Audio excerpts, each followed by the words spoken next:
And we are back. Thanks again for tuning into the SC2L, ladies and gentlemen. We do appreciate it. Tonight, we're joined by Day 9. Day 9 just got done commentating the WCS North American Finals. How was your experience there, Sean? Oh, it was so hype.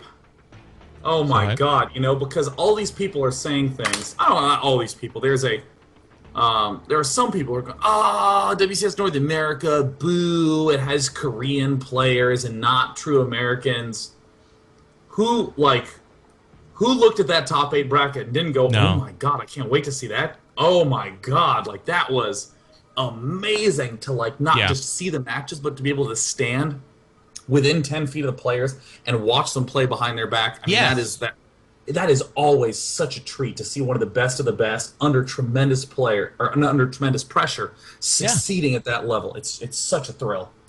And I want to touch on something you just said too. It's cool to stand behind the players and see them, but I actually mad props because I think those are Red Bull boosts, so props to them. But I like how the players are that close to each other and in that same booth.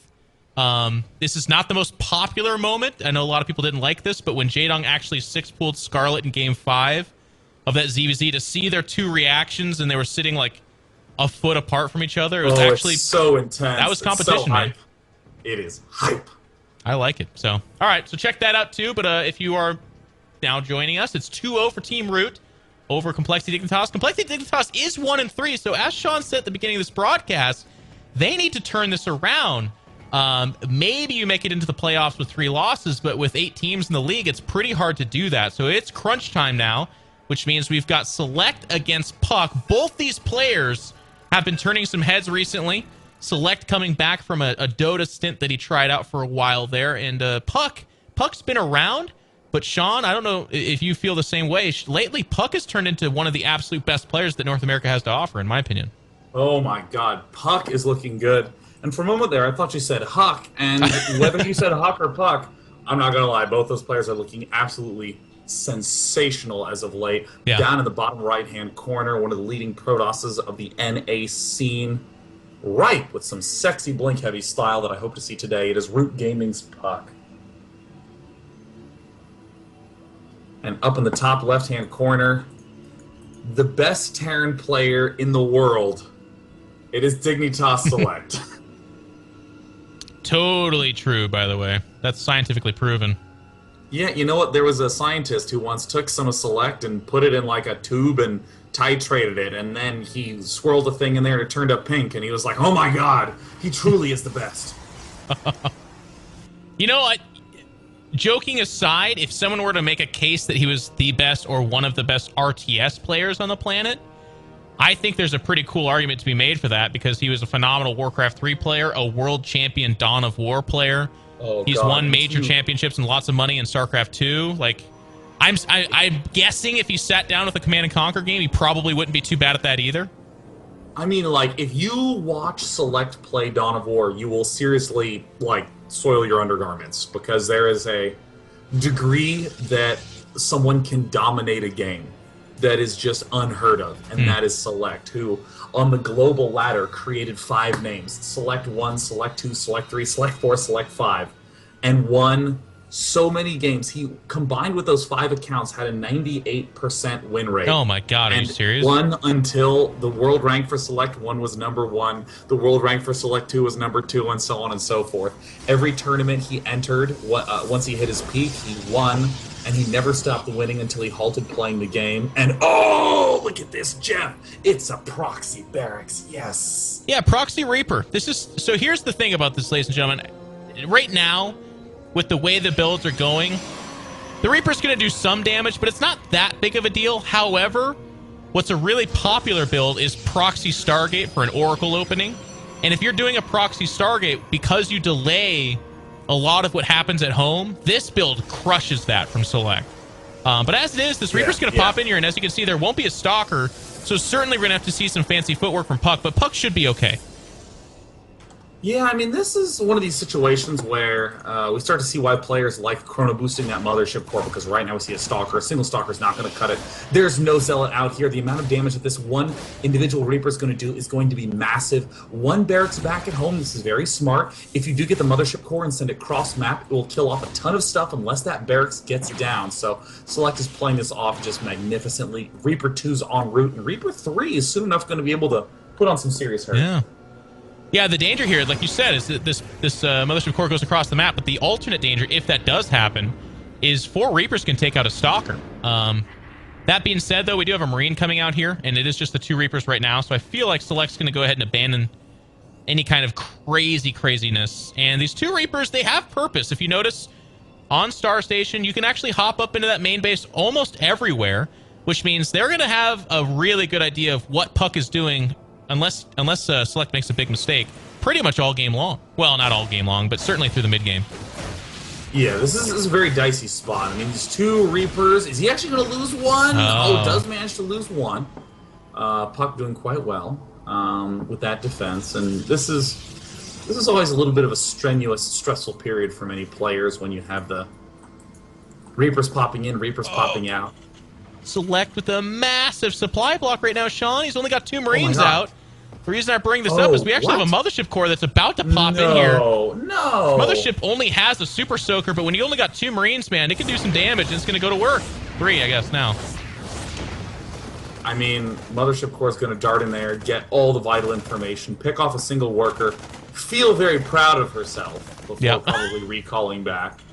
Normally, a lot of Mothership cores are just designed to be prideful units that they say, oh, pack of Marines, don't worry. Allow me to slowly float towards this pack. I will take care of it. Stupid Mothership core. I mean, Jeff, you're a Protoss player. I mean, how much hatred do you have towards the Mothership core? None. I love it. I'm sure you're joking, right? Well, I mean, you love it when the photon overcharge goes down, but how many times has that Mothership core just gone off on her own and killed herself? Gone off and gotten killed, you mean? Yeah. Yeah, I mean, I guess that does happen. It doesn't have a lot of health, but I'm trying to imagine a world where the Mothership core is tanky, and I think the sheer tears of the Zerg and Terran players from Battle.net would it would just drown me. I wouldn't be able to breathe for much longer. But as it is, the Mothership core, like you said, it is weak, so it does go off and die. And as you can see here, like, Marines just grazed it, and it's at 45 health, going to limp back home. But it got perfect information. That's the power of the Mothership core. It threatened a situation where if Select does make a big mistake and only has the 2 Marines, then it does like 5 SCV deaths on top of 2 Marines. But as it was, Select just barely had enough to hold it off despite his supply block, which means that Puck will have to settle for perfect scouting. Boo-hoo, huh?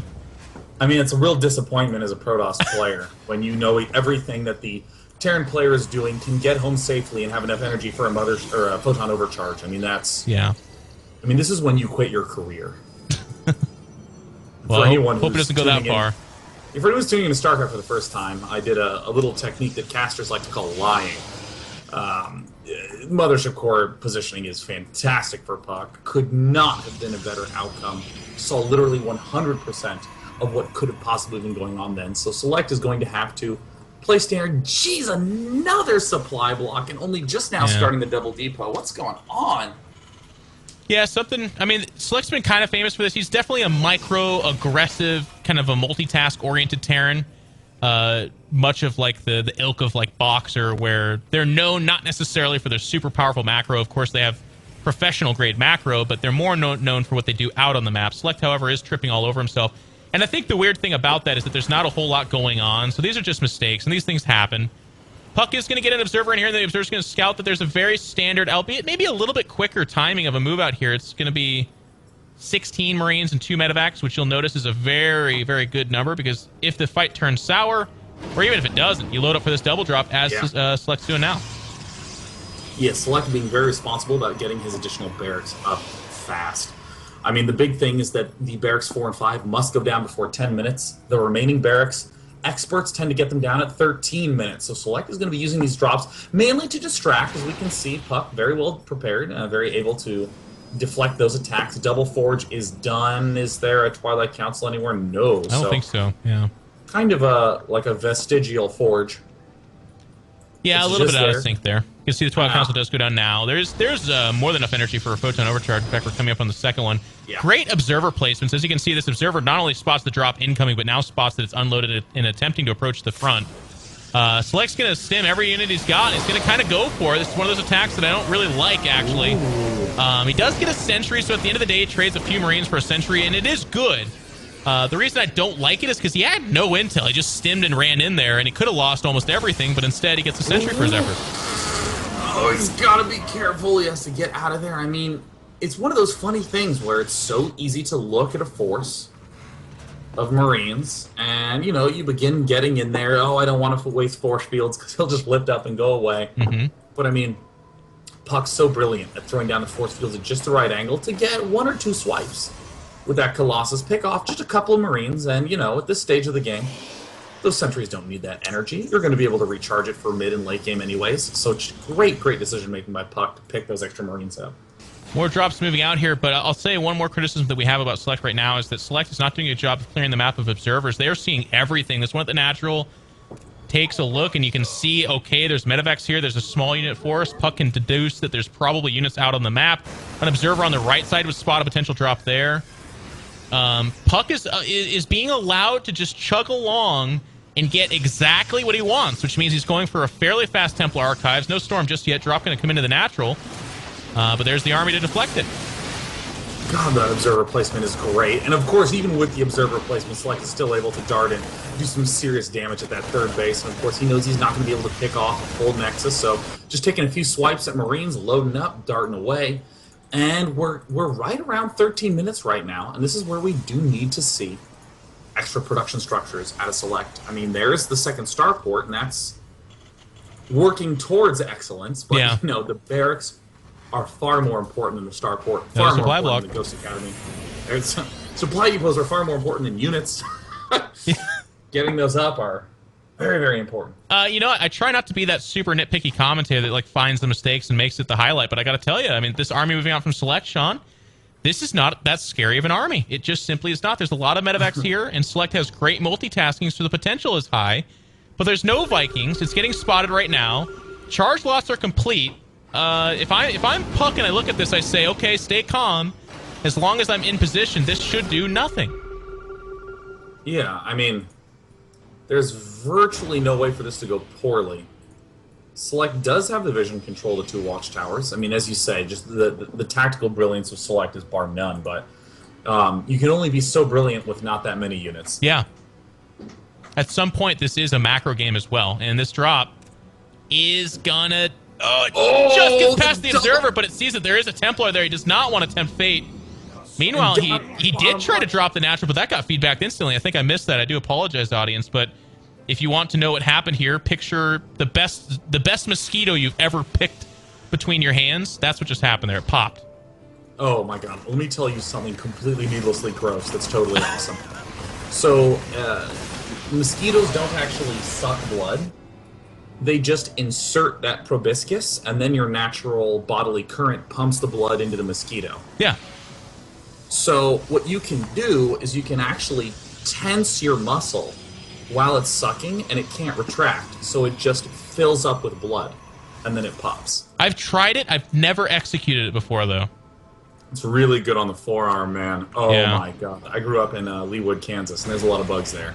Especially from the NSA. Zing! Yo! So it's like, oh! So Select is now All right. moving into his third base as Puck is trying to pull out to the front, but I don't know if this target fire is going to work. It's going to take some big damage, but no storms go off. Oh my god, wait, Storm had only just begun. Oh, I think Puck was intending to have Storm done at this point in time. A little bit of a biff.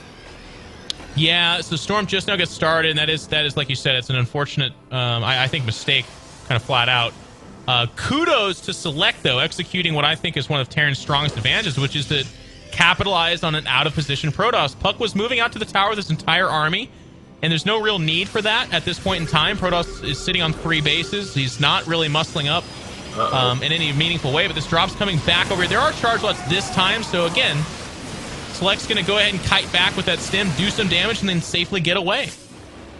I mean, this is so frustrating as Protoss, because it feels like you have a poltergeist in your house. You know, so you have this haunted 3-base setup. Every time you decide you want to do something, you come back, the kitchen drawers are open, or the third base has been picked off. This is what makes Select such a terrifying player. He's the ghostly Terran, yeah. Jeff.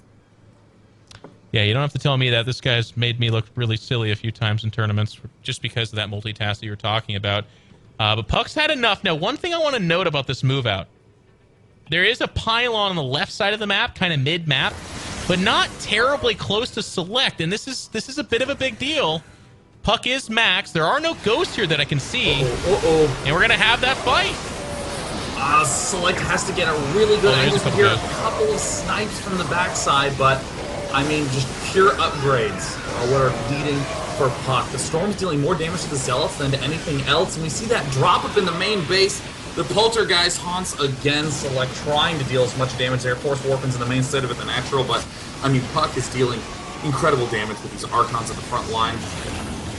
Yeah. Barracks numbers are very low, only at 8. Beautiful army placement has allowed Puck to do massive damage. No SCVs escape from there. You talked about the Poltergeist Terran. I mean, Select tried to do some damage in the background, but there's so much production here for Cats, or not Cats, excuse me, but for Puck. And Puck was allowed to create a bank there, which means we're going to have that final shove up here. The Storm goes down and displaces the Terran and awards Puck the top of this ramp. Puck moving in with those splash damage Archons. And it looks like, I mean, Select might be able to hold the high ground, but that's really just kind of prolonging the inevitable. This Natural's not yet fully forfeit, but there's a gigantic wave of units coming up here. Yeah, I mean, the Poltergeist Terran Select, he might be frustrating and annoying. He might be downright phantasmagoric, but he's on the verge of losing, Jeff. So yeah, this is what is always the danger of being a little bit too focused on the harassment, a little bit too focused on the official counters, as the tech tree would say. Vikings versus Colossus, Ghost versus Templar. The most important part of that Terran army is having a lot of Marines and Marauders. So, I mean, you just have to have barracks with all the add-ons out and done by 15 minutes. Otherwise, it doesn't even matter what Protoss does. He will roll you. And roll he will. He's going to come up here. There's just now 3 medevacs, one of which is at low energy. Select thinking about a drop, but will choose better of it. This third's gone, and that's simply the case. This Stalkers and Archons are actually going to bring down the Orbital Command Center itself. Ghost moving forward. They're looking for the snipes. There's no Templar here, but of course those EMPs are sorely needed on this army, as it will remove the shield. It looks like Select is he's playing the cat, but honestly, that's a really brave mouse chasing away the cat. Puck's going to play it safe because he does have his 4th going down in the background. So honestly, Puck could do that incredibly awesome Protoss thing, and that's where they score a mortal wound, then back off to play awesome for another 20 minutes, where they're like, everything I do is great. I can't do wrong. Oh my god, at any time Dark Shrine. There it is. Who doesn't? Now it's time for Puck to strike from the shadows. I mean, for as much as the units say they strike from the shadows, Protoss actually sits at home in the shadows, macroing and upgrading.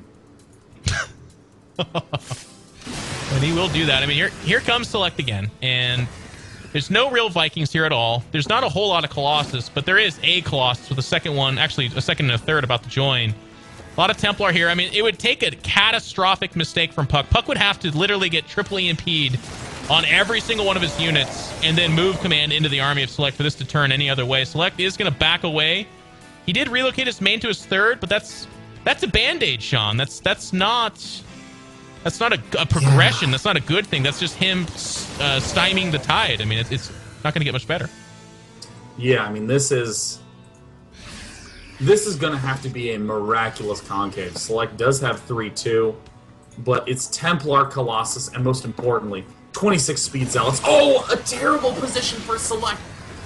Yeah. Oh, Puck doesn't take it. Doesn't try to exploit that line running on the left. Select has some suicide SCVs he doesn't actually know what he wants to do with.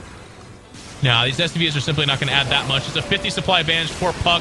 Puck's going to do some retreating storms here in a moment. The Ghosts are walking forward. One storm does go down. It hits almost everything. And the Ghosts do get off a few snipes, but there's still a couple more storms in here. There's another storm hitting the majority of Select's armies. Select does have 3 Vikings here against the 4 Colossus, which is simply not enough. Select will make a final stand here, and it ain't going to be pretty. a lot beats a little every day of the week. The fundamental rule of RTS games, puck rolls select with massively upgraded everything. Yeah. And just in a solid game from Puck. I mean, that third base snipe was really nice by Select. I feel part of the narrative is that Select was kind of tripping all over himself in the background. So his army just, it never seemed to really create danger for Puck. The great tactics, as you talked about, of picking off the third and the great multitask, that's what made it interesting for a couple of minutes. But Puck is hitting his stride right now. He's playing at a really high level. His upgrades didn't seem to cease. His army was in the right place most of the time. He was hitting his timings. You had pointed out that he probably should have got Storm a little bit earlier, and I do agree with that. But outside of that, Puck played a brilliant game. Yeah, I mean, Puck just looked impenetrable start to finish.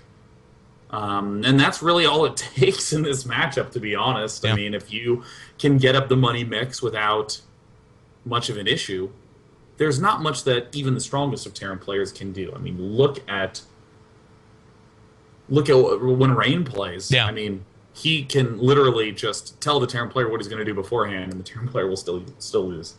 You know, I feel like there's a missed opportunity here as well, because Select, like what I see really commonly on this map, because it's such a wide open map, is that SCV pull, but very punctually with the first attack where Terran hits that like 30 supply advantage, assuming they haven't missed out on any production cycles.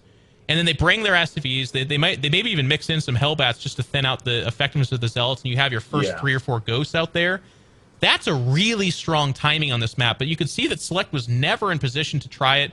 Of course, that is a strategy, so who's to say that Select has to do that strategy? But with what Select did opt for, which was kind of drop-heavy play with nothing too terribly special behind it, I felt like Puck's defensive straight-up play was just always going to win in this game.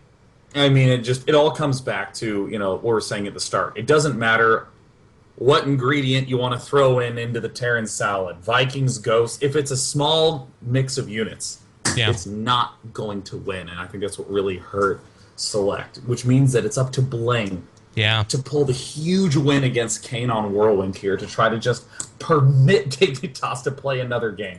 And what Sean says absolutely correctly, Joe, if you're just now joining us, it's a 3-0 advantage for Team Root over Complexity Dignitas, which means, of course, that if Bling doesn't win here, Kane will complete the 4-0 sweep, which would be stunning. Very well played by Root, but unfortunately, probably the doom and gloom of Team Complexity Dignitas. I don't think they can recover from that. But Bling did get red hot in his first match for Team Complexity Dignitas, and I think that actually spurned, if not, I'm trying to remember, and again, ladies and gentlemen, I apologize, my memory's terrible.